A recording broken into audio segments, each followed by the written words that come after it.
Salam əziz müəllimlər və abituriyentlər, bugünkü dərsimiz Osmanlı imperiyası olacaq. Hansı ki, artıq durğunluq dövrü, geriləmə dövrü, süqut dövrünü öyrənirik bu dərsdə.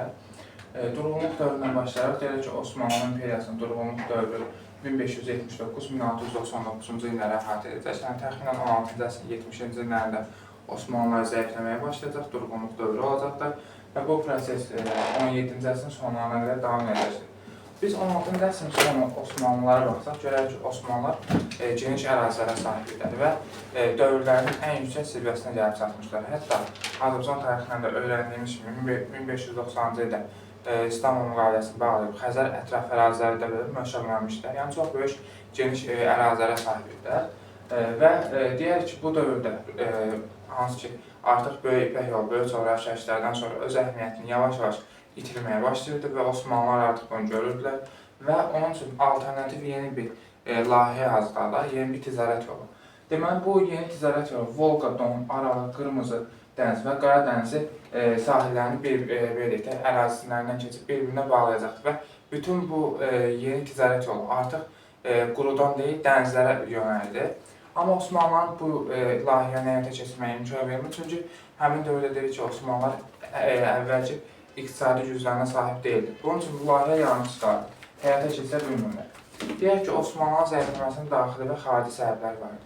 Daxili səbəblərinə deyək ki, mərkəzi hakimiyyətin zəifləməsi. Mərkəzi hakimiyyət zəifliyidir, hakimiyyətə gələn sultanlar özləri dövləti idarə etmədilər, onların anaları, yəni validə sultanları idarə edirdi, baş vəzirlər tez-tez dəyişirdi, sarayda dəbdəbəli işlər görürdülər, hansısa məmurları vəzifəyə gətirəndə onlardan rüşvət alırdı. Yəni, bütün bunların hamısı deyək ki, Osmanlıların zəifləməsinin daxili səbəblərinə aid etmək olar. Eyni zamanda ordu quruculuğunda bu dövrdə ciddi nöqsanların olması, hüquq sisteminin pozulması Osmanlıların zəifləməsinin daxili səbəblərinə aid etmək olar. Daha sonra burada nə var? Qəfəs üsulu var. Osmanlı şəhzadələri daha öncədən, hakimiyyətə gəlməmişdən öncə hansısa vilayətlərdə hakim vəzifəsi tuturdular və orada dövlət idarə etmə sistemini öyrənirdilər. Daha sonra isə dövlət idarə edirdilər. Amma artıq deyək ki, 1600-cü illərdən başlayaraq, Sultan 1-ci Əhməddən başlayaraq onlarda qəfəs üsulu tətbiq edilməyə başladı. Və hansı ki, əvvəl idarəçilik öyrənən şəhzadələr indi isə sarayda həbs edilirdi və 5 il, 10 il, 15 il müəyyən müddət.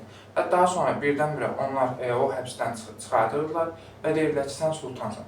Və bu da təbii ki, neçə il həbsdə olduğu üçün, çoxunun da artıq həmin həbsdə olduğu üçün, ölüm qorxusundan yaşadıqları üçün onlarda hakimiyyətə gələn dövləti düzgün şəkildə idarə edə bilmirlər.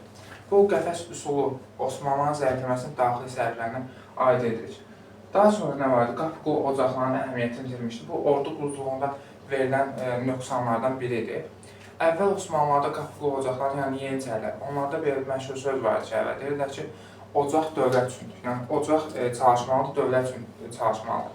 Amma artıq deyir ki, bu dövrdə sistem dəyişir. Deyirlər ki, dövlət ocaq üçündür. Dövlət ocağa çalışmalıdır. Burada ordu quruculuğunda verilən nöqsanlar nə idi? Yeniçərilər əvvəl ancaq hərbi işi görürdülər və onun üçün yeniçər ordusu daha nizamidir, daha döyüşləndir və döyüşlərdə iştirak edə bilirdilər. Amma indi ordu yeniçərlər hansı ki, ticarətlə məşğul olmağa başladılar və evlənməyə başladılar kənarda, torpaq sahəsi əldə etməyə başladılar və daha onların döyüş qabiliyyəti bu dövrdə aşağı düşəcəkdir. Eyni zamanda yeniçərlər belə bir məsələ də vardır. Yeniçərlər ancaq yay ayları və yaz ayları döyüşlərə getmək istədir. Qış və payız ayları getmək istəmirlər. Bu da Osmanlı dövlətini həmin dövrdə sərhədində yaşayan digər dövlətlərdən geridə qoyurdu. Daha sonra var idi cülüs bəxşi. Hər deyişi hökmdar yeni sultan hakimiyyətə gələndə əvvəlcəsinə daha çox cülüs bəxşi verirdi və təbii ki, bu cülüs bəxşi nəyin hesabına verirdi? Kəndlərdən alınan vergilərin hesabına və eyni zamanda da vergilər artırırdı, kəndlərin üsyanları genişlənirdi.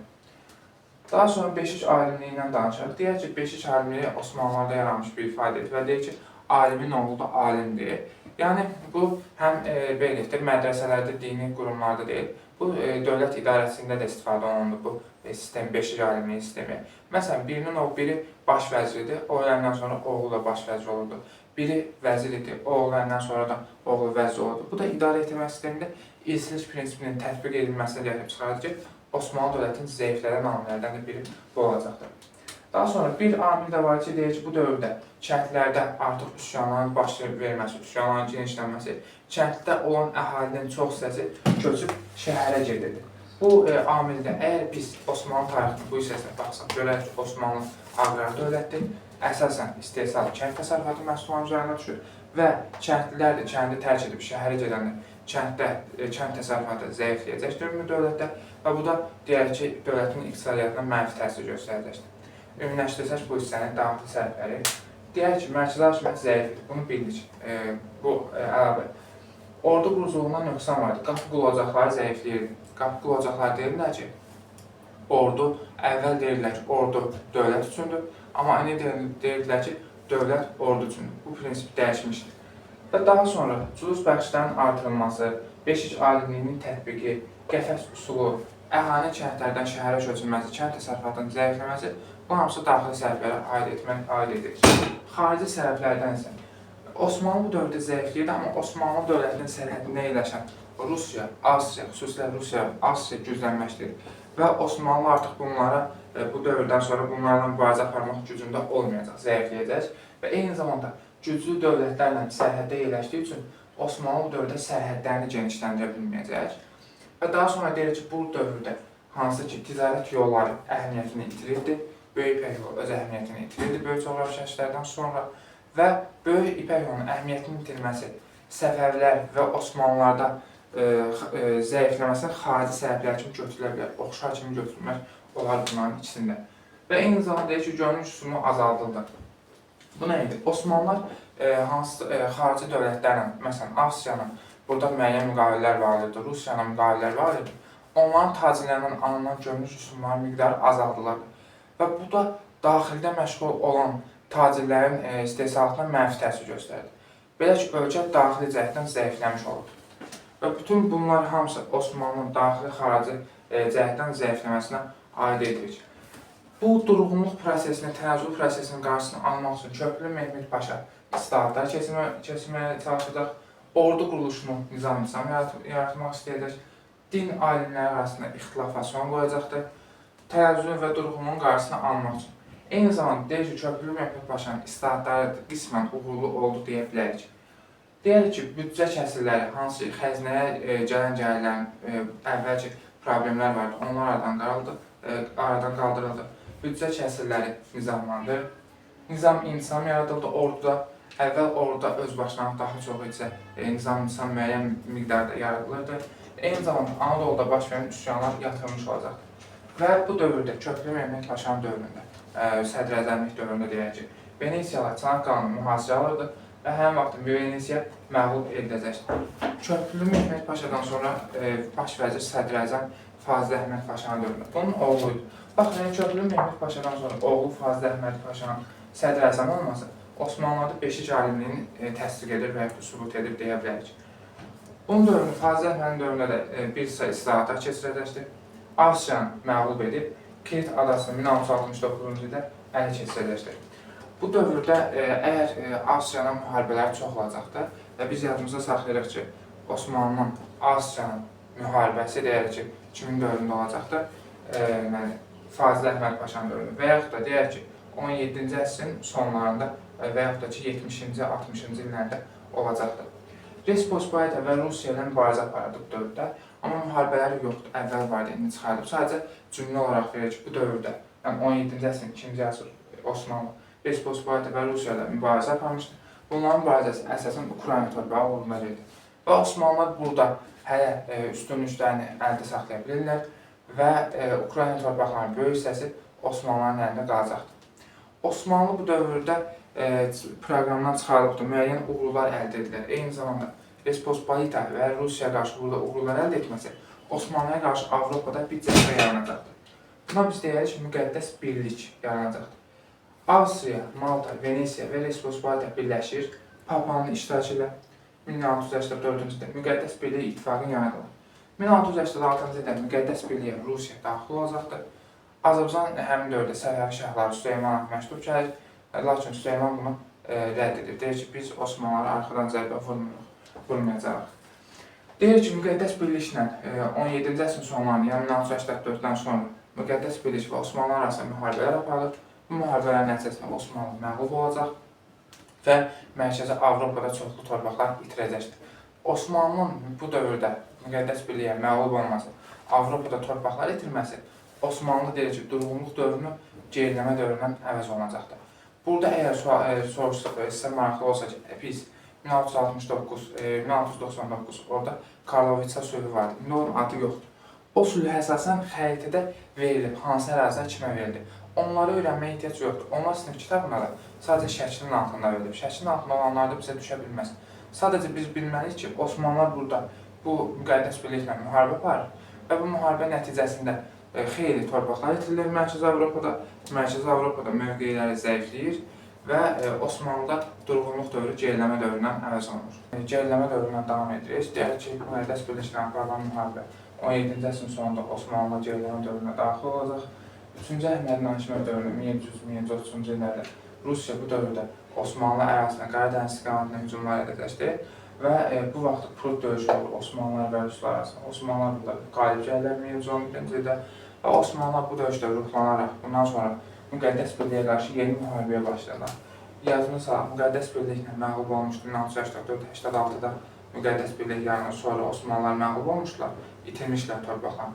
Orada Rusları uddular və ruhlandılar. Dedilər ki, bəlkə müharibəyə başlayaq, müqəddəs birliklə yenidən torpaqlarımızı geri alaq, itirilmiş torpaqları. Lakin Asiya və Venesiya ilə aparılan müharibələrdə Osmanlılar məğlub olurlar, Balkan yarımadasında yenə böyük torpaqlar itirirlər. Daha sonra davam edək ki, Osmanlılar məğlub olduqdan sonra Sultan Əhməd daxili siyasətə daha çox önəm verir və burada islahatlar keçirilir. Deyək ki, Lalə dövrü islahatlarına başladı. Lalə dövrü 1718-1930-cu illərdə olmuş islahatlardır. Niyə Lalə dövrü deyirik? Deyək ki, bu islahatlara rəhbərlik edən İbrahim Paşa idi. Osmanlı həmin dövrdə İstanbulda çoxlu lalələr əkdiyi üçün bu islahata Lalə dövrü deyirik. Deyək ki, 3-cü Əhmədin dövründə İngiltərə, Fransa, Avstriya nümayəndə heyətləri göndərilir ki, getsin o ölkələrdə elmdir, ordu quruculuğudur, digər sahələr öyrənsinlər və belə deyək də, qabaqcıl texnologiyanı öyrənsinlər və öz ölkəmizdə də tətbiq edir. Burada nəyi qarşılamaq? 3-cü Səlimə gəlib çatına deyəcəm. 3-cü Səlim İngiltərə, Fransa, Avstriya kimi ölkələrində səfirlik açmışdır, səfirlik. Amma 3-cü Əhməd isə bura sadəcə nümayəndə heyəti göndərmişdir. Bunları bir-birindən qarışdırmayaq. Daha sonra davam edək. Görək, lalə islahatların mahiyyəti nə idi? Əsas məsələ nəyə fokuslanmışlar? İtirilmiş torpağı geri qaytarmaq kimi düşüncələri, addımlar olmur. Sadəcə xəzinəni doldurmaq istəyirlər. Xəzinəni doldurmaq üçün bəzi yeni tərbiliklərini ləğv etmişdir. Bu yeni tərbiliklərin ləğv etməklərin müsbət addımı idi. Onsuz da ordu quruculuğu Osmanlılarda pozulmuşdur. Qapıqulu ocaqlarından danışmışdıq əvvəldə. Bu daha yaxşı addımdır. Amma xəzinəyə gələn gəlirləri görək bunlar nəyə sərf edirlər? Deyək ki, xəzinəyə gələn gəlirləri ancaq qonaqlıqlara sərf edirlər. Xarici səfirlərin İstanbulda onlara qonaqlıqlar verirlər. Və yəni ki, ordunun xeyrinə və yaxud da dövlətin xeyrinə hər hansı addımlar atılmır. Eyni zamanda deyək ki, bu dövrdə, bu islahatlarda, Lalə dövrü islahatlarında orduya diqqət edilmirdi. Yeniliklər nə oldu bu islahatlarda? Deyək ki, mətbə gətirildi. Osmanlıda işdə mətbədən istifadə olunacaqdır. Qara və mərməri dənizlərinin xəritələri çəkdirildi. Yanğından mühafizə dəstələri yaradılırdı. Sel xəstəliyinə qarşı peyvənd tapılmışdır. Və eyni zamanda bunlar olsa da, bu yeniliklər əslində Osmanlılar üçün müsbət idi. Amma bunların orduya heç diqqət etməməlidir və eyni zamanda dəbdəbəli qonaqlıqların artırılması xalqın üsyanı, Yeniçərilərin üsyanı gəlib çıxarır. Deyək ki, Yeniçəri üsyanı olacaqdır 1730-cu ildə. Həmin dövrdə bunlar Səfəvlərlə müharibə edir və Yeniçərilər də təkid edirlər ki, 3-cü Əhməd ordunun başında Səfəvlərlə müharibə edilsin. 3-cü Əhməd də səhər gedir, axşam qayıdır, gəlib aldatmaq istəyir Yeniçəriləri, yəni xalqı. Beləliklə, 3-cü Əhmədin xalqı aldatdığı görünür və 3-cü Əhmədə qarşı üsyan başlayır 1730-cu ildə. Bu üsyan nəticəsində 3-cü Əhməd və İbrahim Paşa hakimiyyətdən kənarlaşdırılır, onun yenisi 1-ci Mahmud yerləşdir. Mahmud 1354-cü ildə hakimiyyətdə olacaqdır. Mahmud ilk öncə üsyancı Yeniçəriləri məğlub edir, dağıdılmış binalar bərpa olunur, abadlıq işləri aparır və Osmanlılarda kağız istehsal edən ilk müəssisə açılır. Deməli, Osmanlılarda mətbəə gətirdi desə, mətbəənin yaranması 3-cü Əhməddədir, kağız istehsal edən müəssisənin açılması isə 1-ci Mahmudda olacaq. Yəni, bunlar ardıcıldır. Məsələn, mətbəədə nə istehsal olunur? Kitabı istehsal etmək üçün belə kağıza ehtiyac var. Və bunu təmin etmək üçün kağız istehsal edən zavod açacaqlar arzu. Eyni zamanda Nadir Şahla müharibə aparsa da az da olsa, daha sonra burada müharibədən çox da bəhs etmirik. Deyək ki, Nadir Şahla sülh müqaviləsi imzaladı, yönlü çönlərdə Avropaya, Balkanlara. Avstriyanı məğlub edəcəkdir. Avstriyanın məğlub olunması nəticəsində burada Balkanlarda hansı ki itirilmiş torpaqlar vardı. Balkanlarda Osmanlılar nə vaxt torpaq itirmişlər? Yadında salaq. Deyir ki, burada Avstriyanın, Venesiyanın aparılan müharibədə 1711-dən sonra 3-cü Əhmədin dövründə Balkanlarda torpaq itirmişlər. O torpaqların müəyyən hissəsini 1-ci Mahmud geri alacaqdır. İlləri yoxdur. İllərini tapmağa çalışmayaq. Sadəcə ümumi belə də hökmdarın hakimiyyət dövründə olan hadisələrdir. Bunlar veriləndə də, məsələn, yazıq 3-cü Əhməd, 1-ci Mahmud. Biz artıq bunu bilməliyik. Məsələn, 3-cü Əhməd Balkanlarda torpağı itirmişdi. 1-ci Mahmud isə Avstriyanın müharibə aparıb Balkanlarda torpağı geri almışdı. Daha sonra deyək ki, bu Balkanlarda uğurlu olmasının səbəblərindən biri də Qumbaraslar ocağının yaradılmasıdır. Qumbara atan ocaqlar yaradılmışdır. 600 nəfərdən ibarət bir təşkilat idi, bir orduydu. 25-25 hissələrə ayrılırdı. Buna Əhməd Paşa adlı bir Fransız Bonneville var idi. O başçılıq edəcəkdir və Osmanlılarda ilk topçu məktəbinin yaradıcısı hesab olunurdu Əhməd Paşa. Deyək ki, burada 1-ci Mahmudun dövründə Osmanlılar hansı geriləmə dövrü müvəqqəti də olsa dayandırıldı. Amma Mahmud öləndən sonra yenə hakimiyyət zəifləməyə başlayacaq. Osmanlı dövləti bu dövrdə zəifləyir. Amma buna baxmayaraq, deyək ki, Rusiyanın 1768-ci ildə müharibəyə başlayacaq, 1768-74-cü ildə. Və bu müharibə nəticəsində Kiçik Kaynaca müqaviləsi bağlayır Osmanlı və Osmanlı burada məğlub olub dövlət kimi çıxır. Kiçik Kaynaca sülhünün bir şərti olacaqdır ki, deyək ki, Krım xanlığının Osmanlıların tərkibində idi əvvəllər, vassal aslanı idi. Krım xanlığının müstəqilliyini Osmanlılar tanıyırlar. Krım xanlığı müstəqil olur və eyni zamanda Ruslar Qaradəniz sahillərində möhkəmlənməyə başlayırlar. Yəni, Ruslar Qaradəniz sahillərinin çıxış əldə etmək istəyirlər. İlk dəfə çıxış əldə etdilər, deyək ki, Kiçik Kaynaca müqaviləsində. Deməli, 18-ci əsrin ikinci yarısında Yekaterina və Potemkin tərəfindən şərq məsələsi irəli sürüləcəkdir. Şərq məsələsinin mahiyyəti nədir? Şərq məsələsində deyək ki, Rusiya Qaradənizi və Azov dənizi istiqamətlərindəki əraziləri ələ keçiriləcəkdir. Bosfor Dardanel boğazlarını idarə edirdik. Yəni, faktiki olaraq Osmanlı İmperiyasının işğal edilməsidir məsələ. Osmanlı İmperiyasının işğal edəcəkdir. Təbii ki, burada böyük dövlətlərlə məsləhətləşirdi. Avstriya, İngiltərə, Fransa kimi ölkələrlə məsləhətləşib Osmanlı dövlətini tamamilə parçalayacaq. Bu şərq məsələsində. Şərq məsələsində əsasən Rusiya deyir ki, güya Rusiya xristian pravoslavlarını müdafiə etmək istəyir və Konstantinopol tutandan sonra, yəni İstanbul tutandan sonra burada Rusiyadan asılı Bizans dövləti yaradırdı. Bunu Avstriya ilə məsləhətləşmişdi. Və bundan sonra bu ərazilərdə özündən asılı olan bir dövlət yaratmış olacaqdır. Amma deyirik ki, şərq məsələsi ümumən uğurlu olmayacaq. Deyək ki, Rusiya şərq məsələsi siyasətini həyata keçirmək üçün 1783-cü ildə Krımı işğal edir. Osmanlı əvvəl Krımın müstəqilliyini tanıyırdı, deyək ki, Kiçik Kaynacada və Osmanlı da Rusiyaya ultimatum göndərir ki, Krımı geri verin. Krımı, daha doğrusu işğalına son qoyur. Krımın işğalına son qoymur Ruslar və Rusla Osmanlı arasında müharibə başlayır 1787-91-ci ildə. Baxın, əgər biz deyəriksə, Rus-Osmanlı müharibəsindən danışırıqsa 1768-74-cü ildə burada deyə bilməliyik ki, hər hansı bir tərəf Rusların müttəfiqidir. Amma biz bu müharibədə deyirik ki, Avstriya Rusiyanın müttəfiqidir, artıq ittifaq bağlamışdı Osmanlıya qarşı. Lakin döyüşlərdə 1789-cu ildə Rusiya, Avstriya məğlub olur. Burada Osmanlılarla Avstriya müqavilə bağlayır, Avstriya çıxır. Yəni, sual düşsə ki, hansı müharibədə Avstriya Rusiyanın müttəfiqidir, deyirik ki, 1787-91-ci il müharibəsində. Amma Kiçik Kaynacanın bağlandığı müharibə 68-74-də bunu deyə bilməliyik. Bundan sonra Rusiya müharibəni davam edir, qalib gəlir və Dnestr çayı Yassı müqaviləsi bağlayırlar. Dnestr çayı iki dövlət arasında sərhəd olur və Qaradəniz sahillərində Rusiya qəti olaraq möhkəmlənir. Eyni zamanda Krım və Şərqi Gürcistanın ərazisinin Rusiyanın himayəsində olmasını Osmanlı tanıyır ki, Krım və Şərqi Gürcistan Rusiyanın işğalı altındadır. Baxın, əgər sual düşsə ki, Osmanlı Krımın müstəqilliyini nə vaxt tanıdı? Krımın müstəqilliyini. Deyərik ki, 1774 Kiçik Kaynacada. Yox, sual düşsə ki, Osmanlı Krımın Rusiyanın işğalında olmasını, Rusiyanın himayəsində olmasını nə vaxt tanıdı? Deyirik 1791 yaz müqaviləsində. Bundan sonra Rusiya deyir ki, bu dövrdə ümumiyyətlə 18-ci əsrin ikinci yarısında Balkan, Qaradəniz və Cənubi Qafqazda möhkəmlənəcək, burada hakimiyyət güclənəcəkdir. Şərq məsələsi bu dövrdə uğursuz olacaqdır. Çünki Şərq məsələsində Rusiya böyük dövlətlərlə məsləhətləşirdi.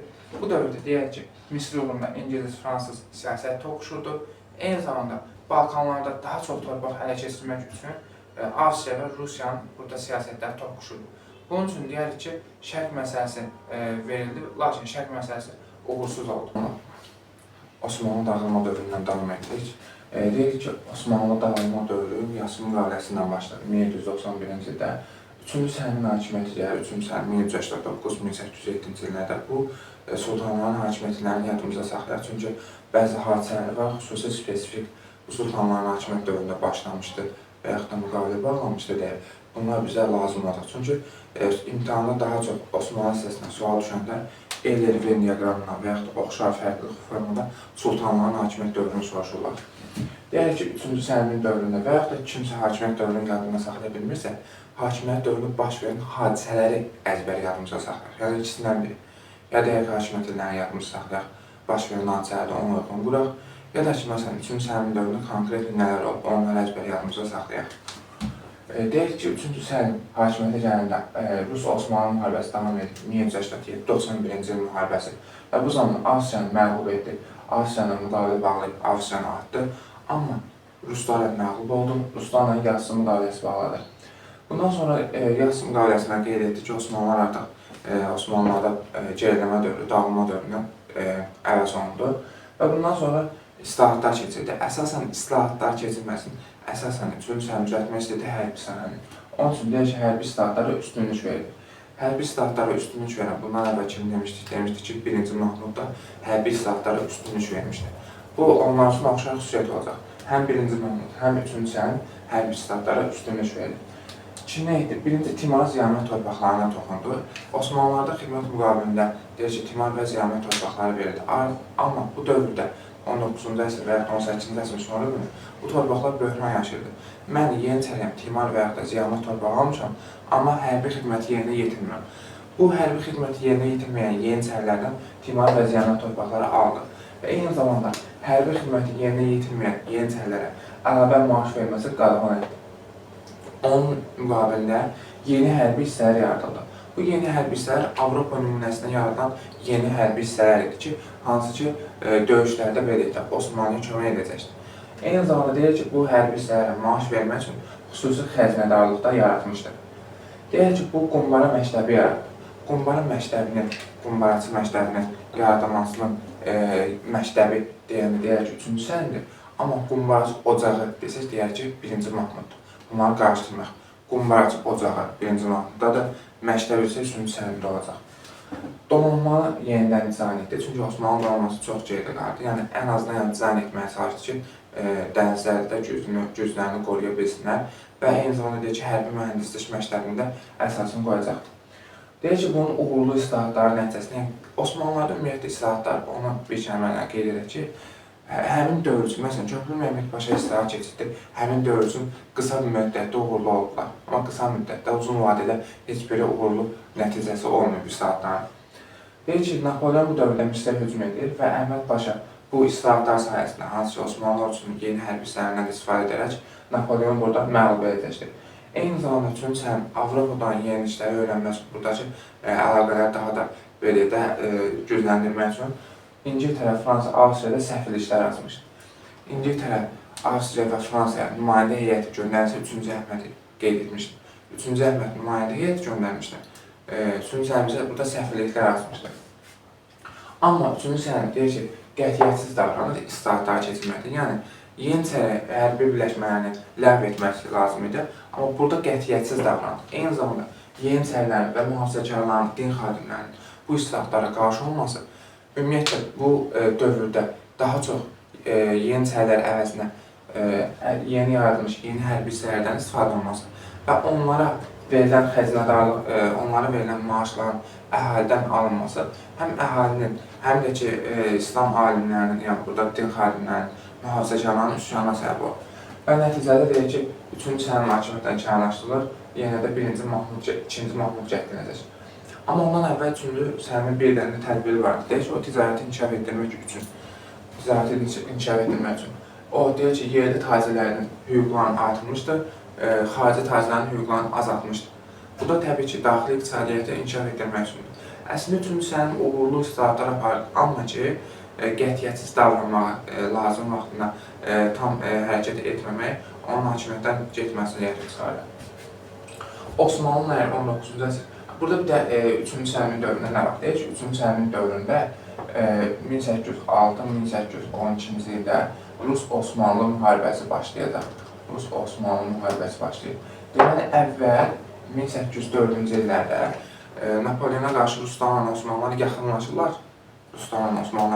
Napoleona qarşı. Amma daha sonra Rusların Moldova və Valaxiyada, yəni Balkanlarda fəallaşması Rus-Osmanlı müharibəsini başlayacaq.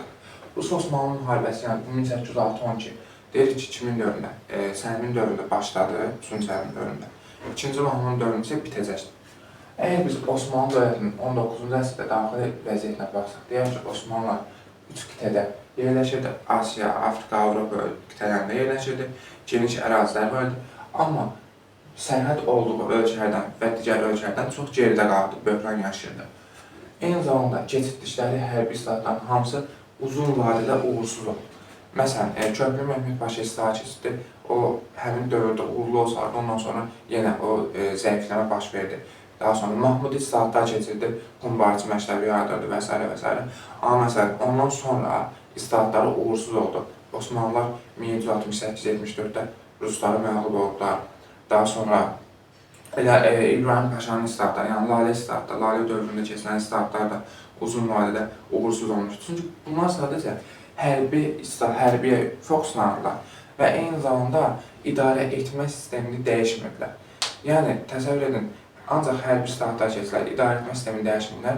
Məmurlar, gələn məmur rüşvətxorsa, yerinə gələn də rüşvətxor olur və eyni zamanda idarə edənlər zəifləyirdi. Bu da nə qədər köklü islahatlar keçirsələr də nəticəsi uzun vadədə olmurdu, qısa vadədə olurdu. Və eyni zamanda deyirik ki, əyalətlərində artıq Osmanlı'nın aid olan əyalətlərdə məmurlar müstəqilləşirdilər. Bu da Osmanlı'nın zəifləməsini gətirib çıxardı. Xüsusilə Şimali Afrikada müstəqilləşmə meydana gəlirdi. Misirdə deyirik ki, müstəqilləşmə meydana gəlirdi. Burada İngiltərəni istəyirdi bu ərazini tutsun, Əlcəzairi istəyirdi Fransa tutsun və Balkanlarda Slavyan xalqlarını isə Ruslar dəstəkləyirdilər. Hərbi len sistemi iflas etmişdir. Hərbi len sistemi nə idi? Hərbiçilərə torpaq verirdilər, zimar, tiyaman torpaqlar.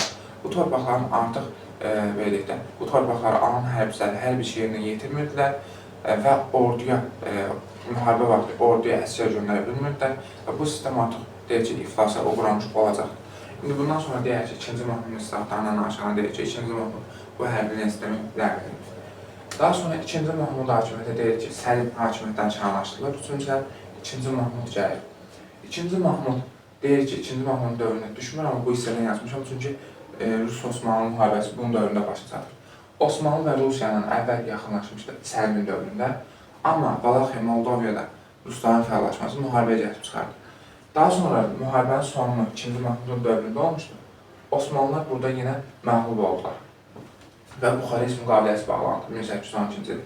Buxarestdə əsasən Bessarabiya verilirdi Ruslara, Moldova və Valaxiya qalırdı Osmanlılarda. Deyir ki, bunlar içərisində Rusların sərbəst hərəkət etməsinə icazə verildi. Yadımıza saxlayaq, bu müqavilələrin şərtlərini mütləq yadımıza saxlayaq. Deyək ki, Buxarestdə əsasən Bessarabiya Ruslara verilirdi, Valaxiya və Moldova isə Osmanlılarda qalırdı. Bunlar içərisində Ruslar sərbəst üzə bilərdi. Eyni zamanda Cənubi Qafqazda Rusiyanın işğalı altında olmasını Osmanlılar tanıyırdı. Biz Azərbaycan tarixindən keçmişdik 1-ci Rus-Qazan müharibəsi dövründə. Balkanlarda bu dövrdə üsyanlar baş verir. Deyək ki, Serbilərin üsyanları baş verdi. Serbiləri Slavyan xalqlarını Ruslar dəstəkləyirdi. Yunanları həm Ruslar, həm də ki, İngilislər, Fransızlar dəstəkləyirdi. 1821-29-da Yunan üsyanları olmuşdu. Yunan üsyanları zamanı İngiltərə, Fransa və Rusiya bir araya gəlib Osmanlılara dedilər ki, Yunanistanı müstəqillik verin. Osmanlılar da rədd edilib, müharibəyə gəlib çıxarıb. Müharibə, donanma, hərbi dəniz donanması arasında gedirdi əvvəlində. Navalny dəniz döyüşü olmuşdu. Əvvəl Navalny dəniz döyüşünü biz deyirdik ki, İngiltərə, Fransa arasında, İngiltərə, Fransa və Osmanlı arasında oldu. İndi İngiltərə, Fransa, Rusiyanın adı vardı. Yəni, İngiltərə, Fransa, Rusiya birləşirlər dəniz donanmaları Osmanlı məğlub edirlər dənizlərdə.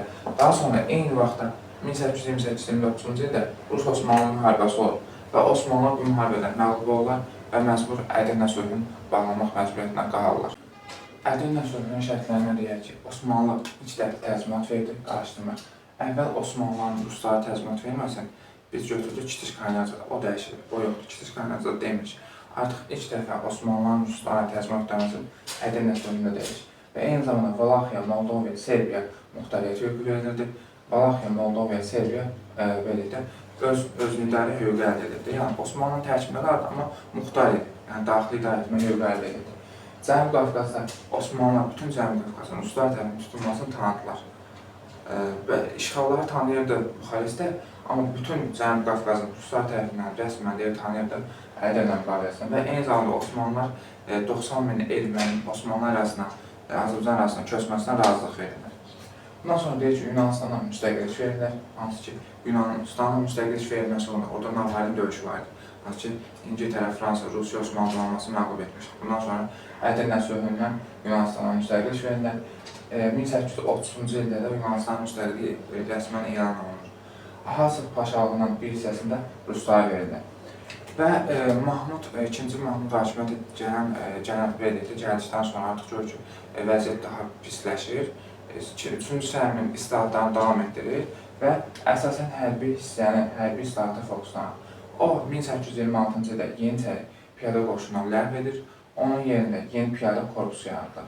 Və bu piyada korpusu nizami hərbi hissələrdən ibarət olan belirdə qoşunu. Və bu qoşuna ümumi əskər yığımından əskər alınır 1830-cu ildə. Və bu artıq bu ordu Avropa nümunəsinə qurulmuş belirdə daimi nizami orduydu deyə bilərik. Eyni zamanda Timar və Ziyanlı torpaqlarını ləğv edir. Timar və Ziyanlı torpaqlarına hərbi işlə məşğul olmayanlar da torpaqları alır.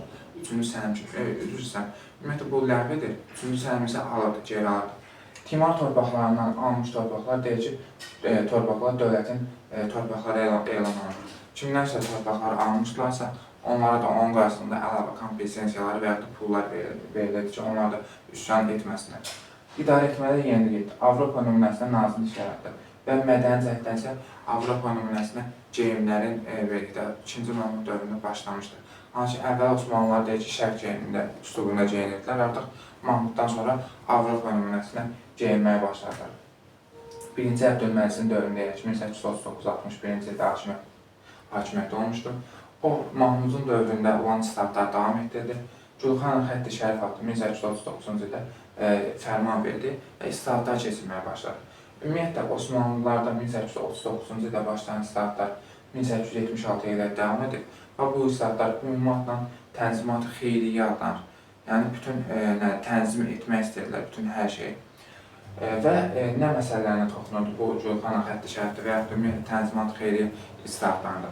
Vergi məsələsinin, ədalətli vergi yığılmasına başlandı. Məsələn, məmurların rüşvətxorluğundan son qoyulur, başlayırlar. Yəni, ən azından buna cəhd göstərirlər. Verginin yığılması, toplanması, miqdarını dəqiqləşdirirlər. Bərabərlik bütün əhali arasında dinindən, cinsindən asılı olmayaraq bərabərlik elan olunurdu. Qayda qanun yaradılırdı dövlətdə. Yəni, onsuz dövlətdə qayda qanunlar, müəyyən qayda qanunlar var idi, Osmanlıların qanunları var idi və o qanunlara riayət olunması birlikdə dəstəklənir. Eyni zamanda deyir ki, orduya əsgərlərin yığımında da qanunləşdirilir. Əvvələn, məsələn, Yeniçərilər neyinirdi? Rüşvətxorluq edirlər. Kimsə Yeniçər deyilsə, əlavə hansısa bir tanışını, bir qohumunu gətirirdi, Yeniçər adından yazırdı, ona torpaq da verdi, ona əlavə maaş da verdi. Bu İslamın artıq burada elə məsələlər olmasın deyə ciddi qanun qayda yaradıldı deyərik. Və ümumiyyətlə, Tənzimat-ı Xeyriyyənin islahatlarının nəticəsi olaraq əhali arasında bərabərlik yaradıldı və hərbi tədris məktəbləri yaradıldı. Yəni ki, bu məktəblər hərbiçilər yetişdirirdi, zabitlər yetişdirirdi və bu Avropa nümunəsinə qurulmuş belə də hərbi tədris ocaqları idi. Eyni zamanda Osmanlıda ilk dəfə universitetlər fəaliyyətə başladı. Bu dövrdə Yeni Osmanlı adında bir cəmiyyət yaranmışdı 1865-ci ildə. Bu cəmiyyət əsasən nə istəyirdi? İstəyirdi sultan hakimiyyəti qalsın, lakin idarəetmə dəyişdirilsin. Konstitusiya qəbul edilsin və parlament çağırılsın. Və deyir ki, bunlar sultan hakimiyyətinin saxlanmasına loyal yanaşırlar. Yəni deyirlər, sultan hakimiyyəti qalsın. Məsələn, İngiltərə nümunəsində bir dövlət var. Və Yeni Osmanlılar 1876-da üsyan edirlər. Deyir ki, 2-ci Əbdülhəmid hakimiyyətə gətirirlər. 1876-1909-da 2-ci Əbdülhəmid hakimiyyətdə olacaqdır. Burada nə var? Əbdülməcidin dövründə biz burada Rusiya hissəsinə keçirik. 1856-da Krım müharibəsi olur. Rusiyanın Osmanlı arasında. Və Osmanlı müdafiə Avropa dövlətləri İngiltərə, Fransa, Sardiniya dəstək verir. Və Osmanlı İngiltərə, Fransadan çoxlu borc alır. Və artıq bu dövrdə Osmanlı deyir ki, İngiltərədən asılı hala düşür, yaranmasız hala düşür. Və onun üçün də İngiltərə, Fransızlar bu dövrdən sonra Osmanlı daxili işlərini daha çox qarşılar. Əslində bu islahatlar keçirilmişdir. Bu islahatlar Osmanlının beləliklə Avropada biraz beləliklə dağılmanı bir balaca dayandıra bilərdi. Amma Krım müharibəsində Avropalılardan çoxlu borc almaları və o Avropa ölkələrinin bunların Osmanlıların işlərini, müdaxiləsini genişləndirdi və bundan sonra Avropalılar hər istədiyi işlərini Osmanlılara etdirirdilər. Və bu konstitusiya qəbul olunanda deyir ki, Osmanlı 1876-da konstitusiya qəbul olunur, konstitusiyanın monarxiya çevrilirdi. Eyni zamanda Osmanlı əhalisi konstitusiyada Osmanlı adında adlanırdı. Bu dövrdə deyir ki, Rus-Osmanlı müharibəsi baş verir. Rus-Osmanlı müharibəsində məğlubiyyət və parlamentdəki nümayəndələrin xaricilərə işləməsinin birlikdə dilə gətirən sultan konstitusiyanı ləğv edir, müvəqqəti parlamenti bağlayır 1877-78-ci ildə. Rus-Osmanlı müharibəsi olar 1877-78-ci ildə. Bu müharibədə 1-ci San Stefano sülhü bağlanır. Bu sülh çox şərtləri ağır olduğu üçün buna Berlin konqresində baxırlar. 1878-ci ildə Avropa dövlətlərinin təzyiqindən Rusiya baxır. Və burada Bolqaristana muxtariyyət verirlər. Bolqaristan Osmanlılardan asılı olan bir knyazlığa çevrilir.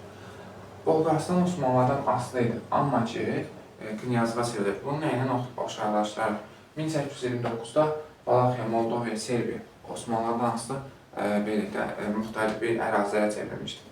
Bu eynisinin təxminə oxşarda 1878-də Bolqaristana aid etmək olar.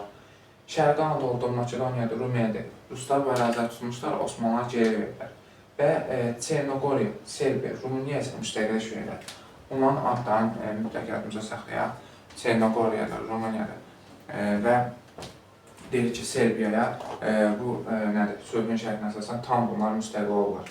Bundan sonra Bosna və Hersegovina Asiya verilir, Asiya Macaristana verilir, Kipr İngiltərəyə verilir, Qars Ərdahan Batum isə bu müqavilənin şərtinə görə Rusiya verilmiş olacaq.